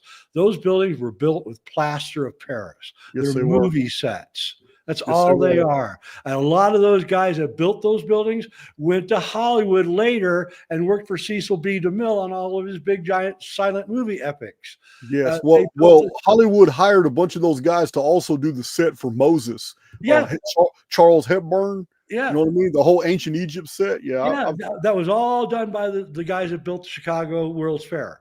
And they learned their craft at building the World's Fair, and they were built out of plaster, and they were already falling apart at the end of the summer of 1893 or 2 or 3. Yeah. So Jay, I don't know if you know this, but I've only done 2 videos, but each video is absolutely packed full of data and photos and pictures. But I address this in 2 videos about the 1800s, people talking about the World's Fairs in the 1800s. And in those pictures, I actually show, listen, guys, these are foundries. This is the state of our technology in the 1850s, 60s, 70s, and 80s. You guys don't know what you're talking about. We were advanced. We could build some amazing things back then. And you're right. It's just ridiculous what people are passing off. There was a Tartaria. Geographically, it's on maps. There was a Tartaria. It started in 1212. As a matter of fact, what a coincidence. The very first time Tartaria ever appears in the historical record, I show the book on my channel. It's an old book, but it mentions that in the 10th year of Genghis Khan, the year 1212, because he started in 1202, but the book says in the 10th year of Genghis Khan, other countries began calling that area he was taking over in his 10th year, which was 1212. They began calling them Tartarians. Right. And it's really interesting, the whole unfolding. But they literally later became, because they moved, they migrated, they later became the Turks. They later became the Ottoman Empire. And so this is where this unusual architecture comes. The Ottoman architects, man, like they built Moscow. You know what I mean? This beautiful Christian Turkish architecture. But incredible. Yeah, I'm not on board with the Tartarian material as far outside the context of it was Genghis's people, it was the Huns, the Heruli, and it was basically a power structure of Caucasians that had turned the warlike Tartars into a fighting force, and they took over the other Mongolians, and they took over China. They tried to invade Japan twice and got wiped out both times in typhoons.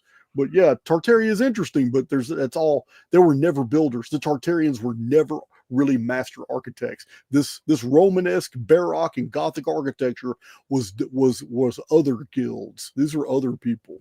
Yeah, they're the guilds that came out of Europe, and the builder guilds, Yes. And they were excellent, absolutely incredible builders. I mean, we've never seen builders like that since. Yeah, it's amazing. One of the points of contention is the very first skyscraper in the world is published as the Fuller Building. It is the Flatiron Building, the cheese wedge on Fifth Avenue. It's a real famous building. It's 21 stories, and guys are arguing with me online about that. So I did a whole video presentation showing the pictures of that same corner in 1896 when that building wasn't there. Yeah, yeah. I'm glad you're doing that, by the way, because it's kind of getting out of control, and it's just rash speculation by these guys, and they're just throwing everything in the basket. Yeah, there was some incredible building that happened, and but there wasn't anything else to do. I mean, you know, so the buildings aren't a mystery to me. It's.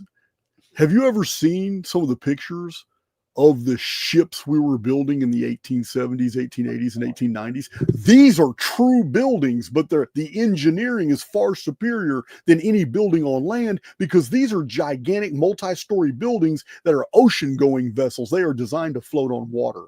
They're far more sophisticated than a building on land. Very much so, yeah. Some of those ships are gigantic that we were building. Yeah, we don't build them anymore like that, except for the big ships that they sail around the Caribbean and stuff. But we don't build those gigantic, huge ships like they built in the 1800s and the early 1900s. Right. So somebody in the chat wanted me to ask you, you personally had met William Cooper, Behold a Pale Horse? Yes. Wow. Yep. Yeah. In fact, I'm the last, as far as I know, I'm the last person to talk to him. I called him up. He was reading my first book, A Monument to the End of Time, on his radio show. Somebody called me up and told me. And so I had his number, and I called him up and I said, "Hey man, thanks for helping me out with publicity. I really appreciate it." And then he complained about some rap music that was going on near his house and how pissed off he was about it. He did have a bad sense of humor. I mean, a bad temper.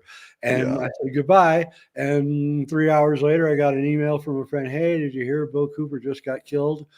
And I was like, "What?" And he said, "Yeah, he went out with a gun, and there was the apparently Latino cops dressed up as gang members playing rap music right outside his house." And he lived in the middle of nowhere.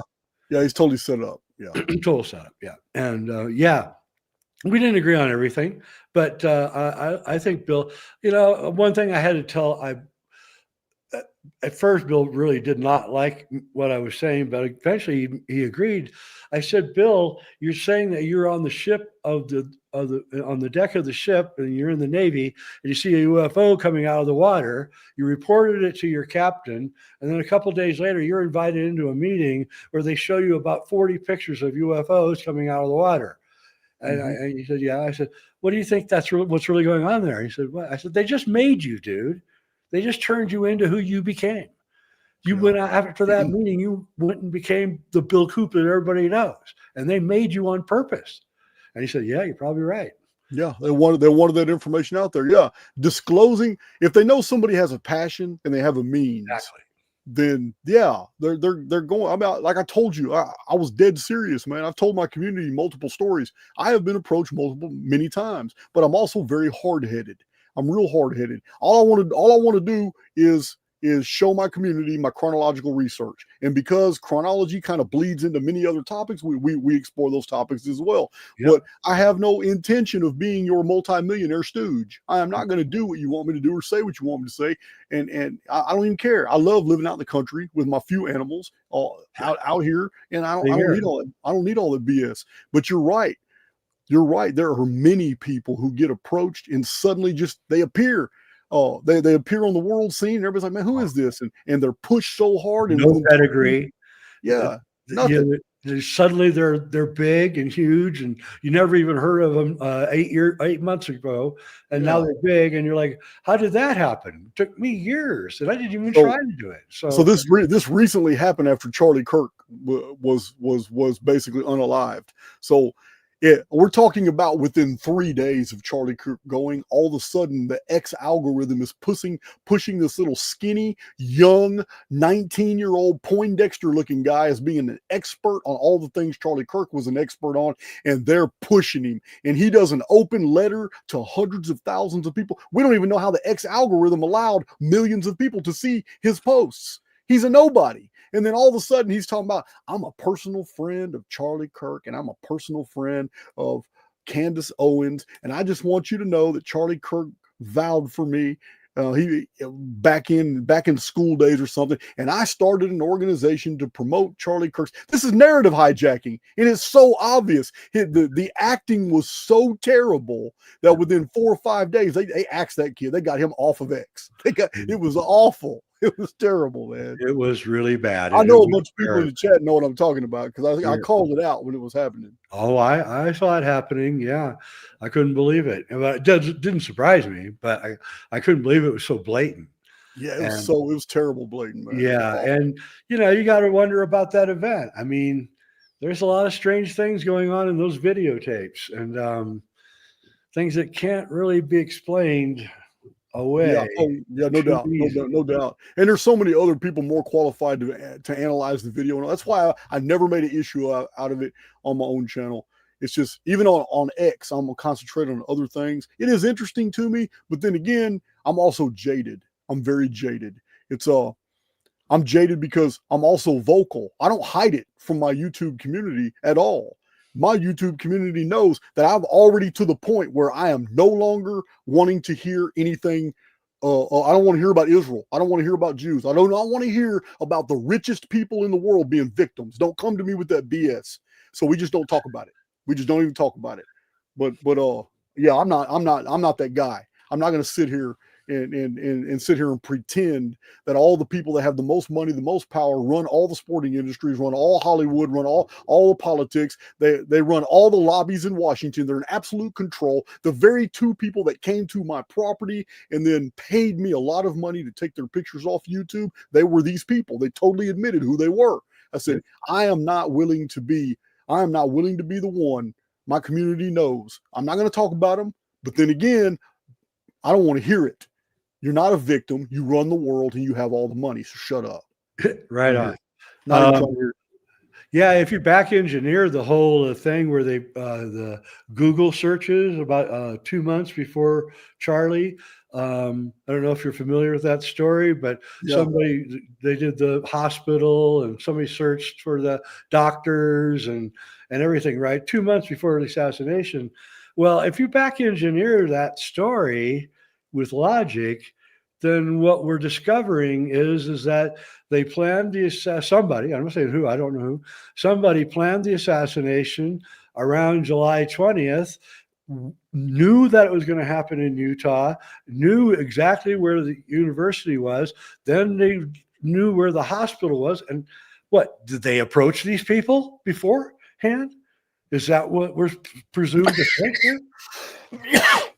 I don't know, but that entire scenario with Charlie Kirk went down as a professional operation, probably involving over 100 people on the ground.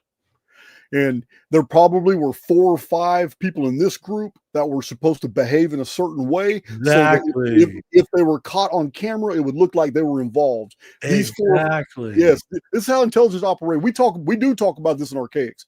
It says, man, don't trust anything you see in the media because almost everything is an intelligence psyop. Absolutely. Yeah. And I think that's exactly right. I think they had a bunch of operatives in the crowd and like, do something weird at this moment.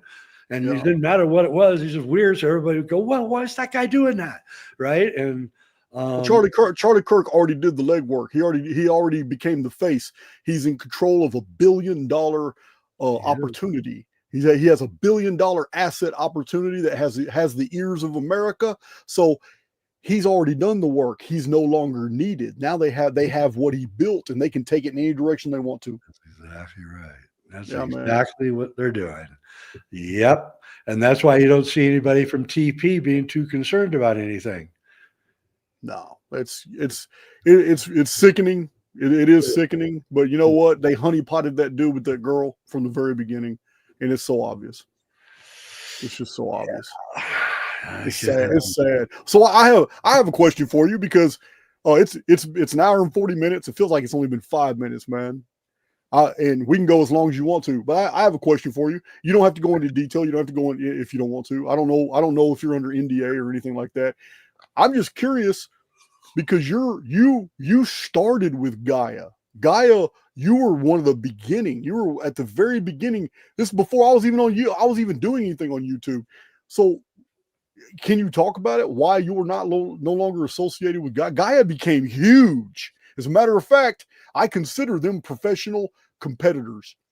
There are many people in Gaia that I consider my professional adversaries, and I have no problem calling them out on their bullshit. There are other people in Gaia who I kind of look up to. Before I was ever on YouTube, I kind of listened to some of these people, but it's not on historical or chronological stuff. It's on more spiritual, it's on more philosophical stuff. But I'm just curious, man, what happened with Gaia? Well, I got hired at Gaia. I'd worked at a company previously as a video development director, and I left and started my own filmmaking company. And I'd done that for about 10 years. And then one day I got a call from the owner of Gaia, living on my organic farm in Oregon. And he says, why don't you come to Boulder? I want to show you something. So he flew me out to Boulder, and he showed me their new studios and told me how they're going to create a streaming network. This is in 2011. And then he said, you want to go to Kauai with me and we'll plan out the network. I said, are you offering me a job? He said, no, I'll give you money to help me plan it out. So I helped him plan it out over 2 weeks in Kauai. And then I flew back, and then I got a call about a week later, and he said, you want to come work for me? And I said, what do you want me to do? And he said, well, I want you to be the head of production and the head of content, wear 2 hats. And since I was perfectly qualified for both, I took the job, and I had 4,500 subs when I was my first meeting at Gaia. And when I left 7 years later, we had 580,000 subs. And I produced all of the programming from 2012 to 2016, 4 years of probably 1,500 hours worth of programming. I produced all of it. And all of our show, we were rocketing to the top. Stock was soaring. And but I frankly I'm kind of a dedicated guy. When I take on a project, I'm really dedicated to it. And I was working 12 hours a day, 6 days a week. And my marriage was crumbling apart because I never saw my wife. And then in 2018, I got colon cancer, and it was stage 4. It was pretty serious, and I had emergency operation. And the doctor came in, a few days later in the hospital and said, dude, you guys, you can't keep these hours up.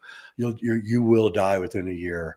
And I said, yep. So I went back and I talked to all of my people at Gaia, and I said, I got to cool it. I've got to slow down. And so 6 months later, I retired. And, I live out in the middle of nowhere now, in the middle of the mountains, and just do my show and make films. And I wish everybody at Gaia well. Dude, say, that's all I wanted. I just wanted an explanation. No one's ever been able to really tell me. They didn't really know. That's all interesting, and it's good you got that surgery because it's been 7 years since that, and you look like you're pretty healthy to me. Yeah, I'm actually, if you look at the statistics, you're pretty much going to get colon cancer within 5 years after having it. It will come back, and it hasn't. Knock on wood. Wow, that's good. Yeah, but I do things. I do a lot of. I have a lot of discipline and everything, and my diet and everything. So, it's personal responsibility too that you have to take. But I will say, you don't want to work yourself to death. That's not a good way to go. Yeah, I have I don't have the ability to do the videographers stuff. I do my best with my uploads, and I'm just not into making movies and videos and Yeah, documentaries. But I have told my community multiple times, and they know it. They've seen my data sets. I've seen it If too. I was able to, I could provide somebody who does make documentaries and movies. I could provide them amazing, will blow people's minds just on the Phoenix phenomenon and all the history attached to that, and how all the calendars and all they line up together. If people were to see this on charts and calendars, listen, man, you could do videos for me. I'd pay you. I don't know how I'd pay you unless the video took off, but still. I'd be interested in talking about that when I get done with my current project. You do have a lot of stuff, and it's all very visual, and that's really what I'm looking for. And with the AI programs today, it's just absolutely ridiculous what you can do. Yeah. My current, I don't even know how to use those. I mean, I can use ChatGPT and all that, but I use ChatGPT just to show my community that it makes up bibliographic references and authors that don't exist. It literally lies to you. oh, absolutely. I've been in 2 hour long arguments with a ChatGPT about stuff, Yeah. and I've won the arguments too, by the way. Finally, they have to cry uncle and go, okay, you're right. Yeah. But Yeah, you got a few people in here saying, let's do it. Let's put an Archaix documentary together. okay, well, let's talk about it. I'll be done probably around Thanksgiving or so with my current project, and I'm always on the lookout for another project. So yeah, I can already think we could have a whole documentary just on the dark satellite. It would take 2 or 3 to get all the Nemesis stuff out, but Phoenix alone, there's no way to do that in one video. It's impossible. Even covering just 4 dates. I recently did Archaix 4.0, and it took me a 2.5-hour video just to get through the year 1135 BC, and then 552 years before that was 1687 BC. That took a 3-hour video. Then 2239 BC took about a 3-hour video. And then 583 BC took about a 2-hour video. Here's 4 dates, each one of them separated by exactly 552 years, and each video is packed with bibliographic citations showing where all this data came from. So it would literally take probably 7 or 8 videos just to get through the Phoenix chronology of 138 year periods, all the way up to 1902. Which, it would take. you probably have to make it a series. I'm Yeah, doing it a would have to series be. right now on the plasma universe. 7 hours, 7 shows, each 1 hour, and it's packed, literally packed with information. So Yeah, I wish I knew you were on that project, because I do have some data on that. There is a lot of archaeological anomalies, like in Scotland, Wales, across Europe, especially all throughout Cappadocia in Turkey. There's a few in India.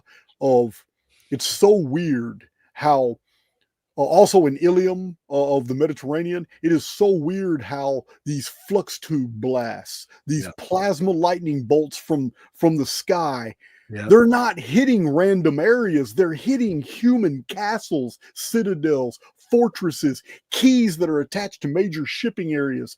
It's like they're hitting places with intelligence. Yep. And, I've got quite a bit of locations of vitrified. They're called vitrified forts. Yeah. No, it's like all the great fires in the United States and Canada in the 1800s. It's like, really? People don't realize that the Chicago fire of 1871, there was a giant fire in Michigan at the same day, a giant fire in Wisconsin on the same day. I can one up you on that. Prior to that fire, there was all kinds of electrical fallout recorded in the sky. There was. I remember that now. Yeah, and the people said that were in the Michigan fire that the fire came from the sky because the tops of the trees caught fire first, not the bottom.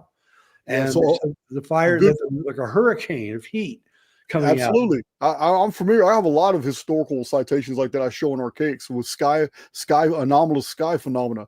Now, Martin Leakey has his own channel on YouTube, and we've done several shows together back and forth.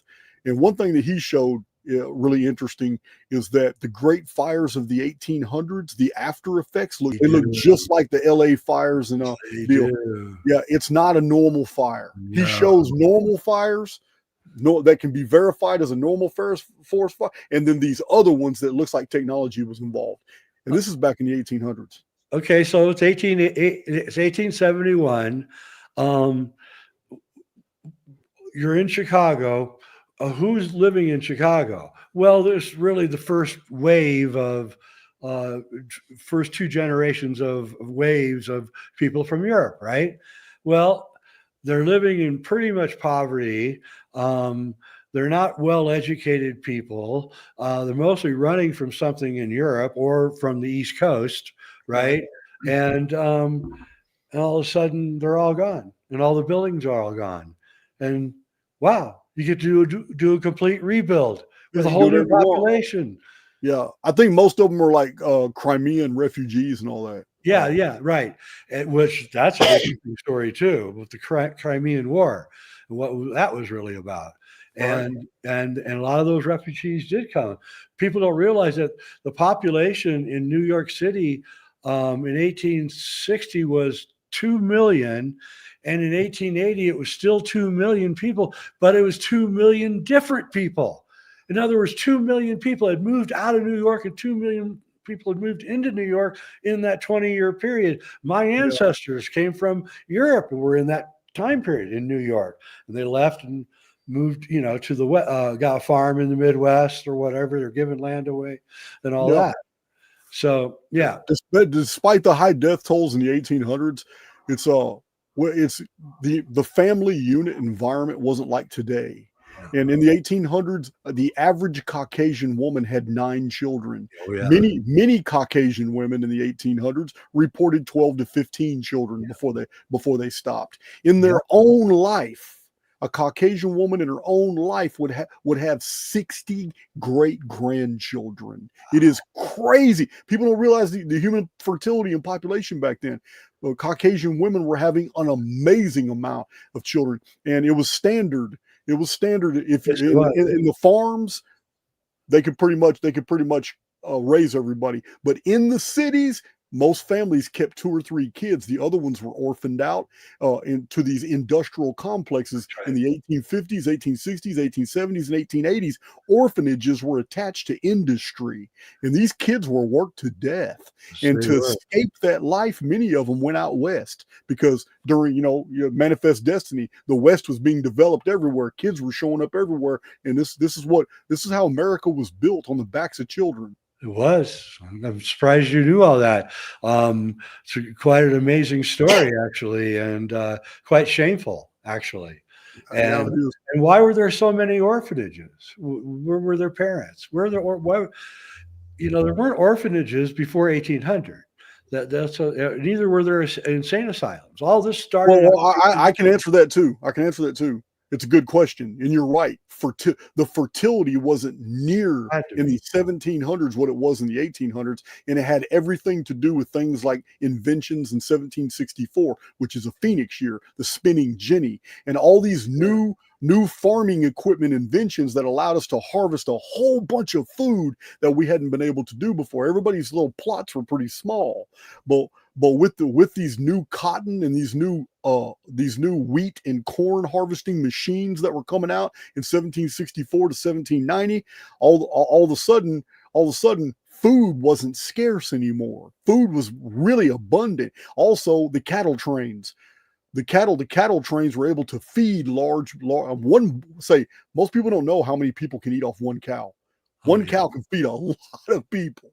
So especially if you're making stews and all that, and you're using root crops, because root crops fed America for a long time, because it doesn't matter what the weather is. It doesn't matter what the weather. If you're eating potatoes and carrots and radishes and all the root crops, no matter how bad the weather gets, root crops pretty much survive. They're in the ground. So fertility around 1820, 1830, females in America started having all kinds of babies because food wasn't scarce anymore. It was very abundant. So those two kind of things went hand in hand. You're right. 1700s. We don't have a lot of orphanages in America. We have them in London, like Oliver Twist stories, stuff like that. Hey, Jay, I'm a nerd, bro. I've spent my entire life. I'm 52 years old, but I have literally spent my entire life in books. My mom made sure of it. Yep. Books were a part of me being raised, but it was also a part of my punishment. If I ever got caught doing anything wrong, which was on a weekly basis, my mom made sure that every single week I was going to get caught doing something wrong. And I was forced to read a book of her choosing, and then I was allowed to check out a book for myself. Yep. And you also know that I was in prison for a long period of time, and there's nothing to do in there but read in data mine. So I'm just very well read, and I have a really good I can retention. tell. I like to tell others what I've learned over the years, because I've literally researched myself right out of paradigms for which I had fallen in love with. Things Yeah, that, same here. okay, ancient aliens. Oh, I just go down the gamut. Like, man, all these things really, really interested me. But then I researched myself right out of it. Yep. That's a good researcher. That's what I do. And yeah, I fell in love with books. My mom made me taught me how to read by the time I was 3.5 years old, and I won all these awards at the libraries for the most book reports in one summer. Oh yeah. And I read everything. I would read the cereal cartons when I was a kid, reading cereal. I'd read all the ingredients, wonder what they all were, and that. And Yeah. so I think that's the kind of mind you have to have. And it's a real shame that you and Jordan didn't get together. That would have been really, really amazing. Yeah, everything happens for a reason. I'm about to get all his research tapes, all his podcasts. I'm about to get those. And as a matter of fact, Paul is going to come on my channel, and my community has already heard the story how I was in prison, and I was doing all this research, and I sent him a manuscript, and he sat on it for over 6 months, and I kind of forgot about it. But then 6 months later, he sends me a publishing contract and says, "Hey man, I finally got around to reading this book." He said, I didn't believe you. I said, it's my very first book, Lost Scriptures of Giza. I basically, it's a book about the Great Pyramid and all the old books that are very difficult to find, and what the citations were, what every culture and civilization believed about the Great Pyramid hundreds of years ago. Not what's being promoted today, because what's being promoted today is a bunch of BS, but what was originally held about that structure, who built it, why it was built, or the fundamentals about it. And this is what the whole book is about. And Paul Tice, who had published Jordan Maxwell, he published Zechariah Sitchin. Zechariah Sitchin wrote a book called Of Heaven and Earth, and it was published by Booktree. Yep. But he had published a lot of people like Tracy Twyman. Did you ever meet Tracy Twyman? I did. I had lunch with her. Wow. Yeah, and you want to know? You know what she told me as we were parting?